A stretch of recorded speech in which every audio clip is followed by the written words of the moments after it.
Hello friends, எல்லாம் எப்படி இருக்கீங்க? நல்லா இருக்கீங்களா ஃப்ரெண்ட்ஸ்? இன்றைக்கி நம்ம கோதுமை மாவு வச்சு ஒரு ஸ்வீட் அண்ட் கார அடை ரெசிபியை தான் பார்க்க போகிறோம். ரொம்ப சிம்பிளாக ரொம்ப டேஸ்ட்டாக இந்த அடை ரெசிபியை தான் நம்ம செய்ய போகிறோம்.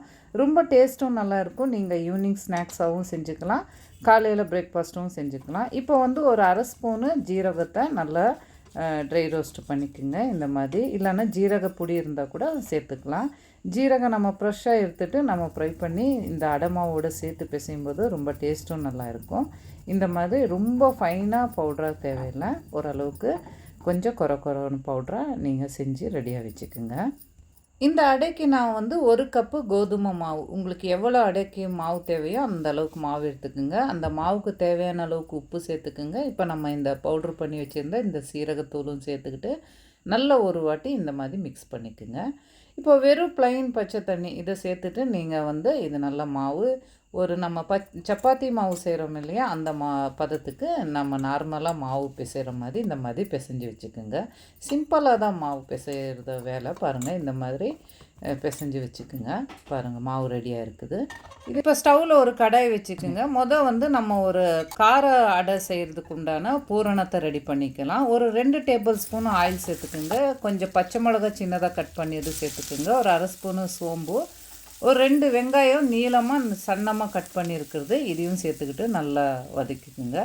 ஒரு அரை ஸ்பூன் இஞ்சி பூண்டு பேஸ்ட்டும் சேர்த்துக்கிட்டு நல்லா ஃப்ரை பண்ணிக்கோங்க. இந்த மாதிரி இப்போது வெங்காயம் ஓரளவுக்கு வதங்கிருச்சு. இப்போ சின்னதாக கட் பண்ணியிருந்த கேரட்டு, பொடியாக கட் பண்ணியிருந்த கேபேஜும் சேர்த்துக்கிட்டு நீங்கள் இந்த மாதிரி கொஞ்சம் ஃப்ரை பண்ணிக்கோங்க. உங்களுக்கு என்ன விருப்பமான வெஜிடபிள்ஸ் எதுவாக இருந்தாலும் உங்களுக்கு எது பிடிக்குதோ அதை நீங்கள் ஆட் பண்ணிக்கலாம். இப்போ நான் ஒரு சின்ன கப்பில் 1 கப்பு பட்டாணியும் சேர்த்துருக்குறேன்.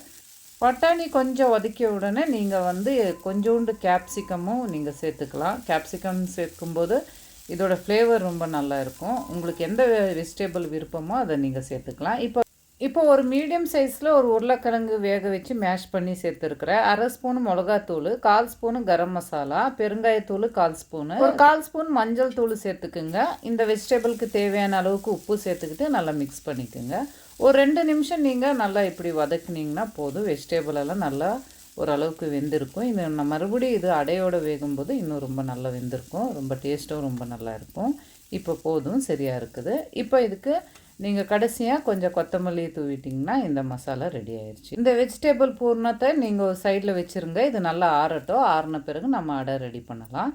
அடுத்ததாக நம்ம ஸ்வீட் அடை செய்ய போகிறோம். அதுக்கு உண்டான தேங்காய் பூர்ணத்தை செஞ்சுக்க போகிறோம். இப்போ 1 டீஸ்பூன் நெய் சேர்த்துக்குங்க. 1 கப்பு தேங்காய் துருவினது சேர்த்துக்குங்க. 1/4 கப்பு பொடிச்ச வெல்லமும் சேர்த்துக்கிட்டு நல்லா இப்படி மிக்ஸ் பண்ணிவிட்டு ஃப்ரை பண்ணிவிட்டு வாங்க. ஒரு 2-3 நிமிஷத்தில் உங்களுக்கு பூர்ணம் ரெடி ஆயிரும். இந்த மாதிரி பூர்ணம் ரெடியான உடனே இது நீங்கள் ஆறுறதுக்கு ஒரு சைடு வச்சுக்கோங்க. இப்போ இந்த அடைக்கு தேவையான வாழை இலையை எடுத்துகிட்டு நீங்கள் இந்த மாதிரி கொஞ்சம் ஃபயரில் நீங்கள் இந்த மாதிரி வாட்டி எடுத்திங்கன்னா உங்களுக்கு அடை நம்ம மடிக்கிறதுக்கு ரொம்ப ஈஸியாக இருக்கும். நம்ம இந்த வாழை இலையை டைரெக்டாக நம்ம ஃபயர் பண்ணி எடுத்ததுனால பாருங்கள், இந்த மாதிரி ஃபோல்டு பண்ணிக்கலாம். ரொம்ப நல்லா கம்ஃபர்ட்டாக இருக்கும். இப்போ நம்ம எந்த ஷேப்பில் நம்ம அடை ரெடி பண்ணிக்கலாம் அந்த ஷேப்பில் நம்ம இலையை கட் பண்ணிக்கலாம். நான் ரவுண்டு ஷேப்பில் அடை தட்டிக்க போகிறேன். அந்த மாதிரி நான் கட் பண்ணி எடுத்துக்கிட்டேன். நான் எல்லா இலையும் நான் கட் பண்ணி ரெடியாக வச்சுக்கிட்டேன். உங்களுக்கு எந்த மாதிரி ஷேப் வேணும் அந்த மாதிரி நீங்கள் ரெடி பண்ணி வச்சுக்கோங்க. பாருங்கள், நான் இலையெல்லாம் ரெடி பண்ணி வச்சுக்கிட்டேன். இப்போ நம்ம தண்ணியில் கையை தொட்டுட்டு நம்ம மாவை எந்த அளவுக்கு வேணும் அந்த அளவுக்கு ஒரு சின்னதாக ஒரு பூரி சைஸில் நம்ம இந்த மாவை எடுத்துகிட்டு இந்த கட் பண்ணி இருந்த இலையில் வச்சு மாவு இந்த வாழை இலையில் வச்சு நீங்கள் தின்னா இப்படி தண்ணியை தொட்டு தொட்டு தின்னா தட்டிட்டு வாங்க.